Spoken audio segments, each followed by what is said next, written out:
میرے عزیز جناب عیسیٰ علیہ السلام کا ایک فرمان رستے کھولتا ہے۔ آپ فرمایا کرتے تھے دنیا کی دولت کو اپنا آقا نہ بنانا، ورنہ یہ تمہیں گمراہ کر کے غلام بنا لے گی۔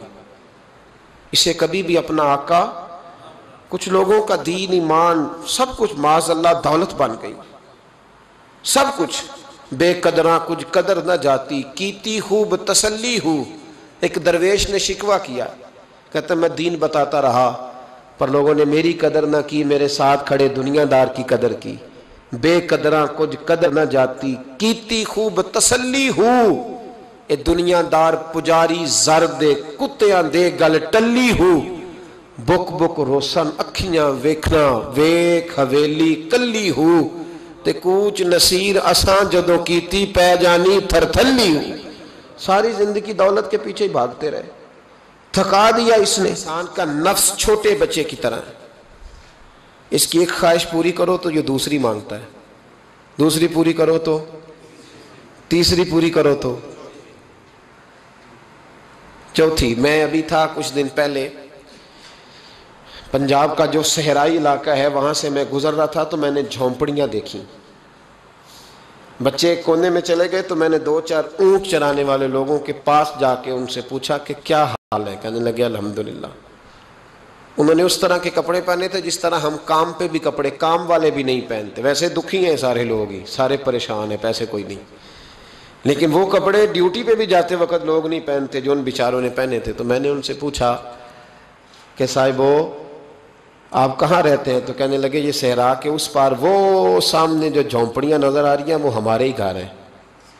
تو میں نے کہا آپ کرتے کیا ہیں؟ کہنے لگے اونٹ چراتے ہیں۔ تو میں نے کہا کس طرح کے حالات ہیں؟ ریت سے بھرے ہوئے چہروں کے اندر سے آواز آئی اللہ کا بڑا شکر ہے، اللہ کا۔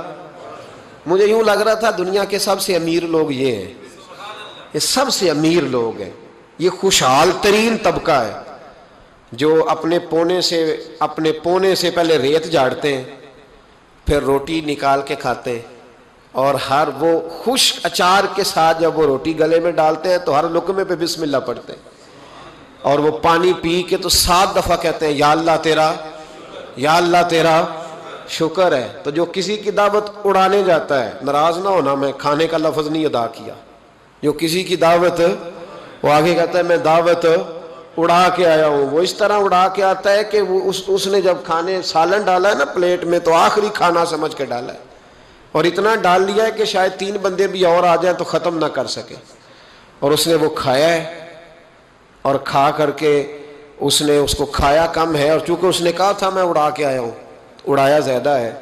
اب وہ جب باہر نکلا ہے تو کہتا ہے ہو مسالے کوئی غلط تھے، اڑ گئی سینے، اس کو لفظ شکر ادا کرنے کی توفیق۔ تو پھر امیر کس کو کہتے ہو؟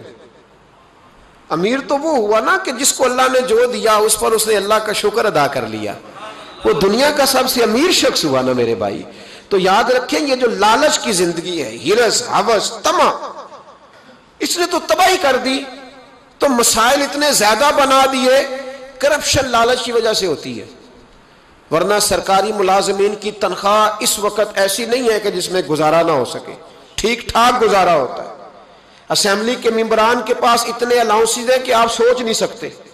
آپ کے ملک کا جو سابقہ وزیر اعظم ہوتا ہے اس کے پاس اتنی سہولیات ہوتی ہیں کہ شاید 50-30 لوگوں کی سرپرستی کر کے ان کو پال سکتا ہے، اس کے باوجود کرپشن ہے۔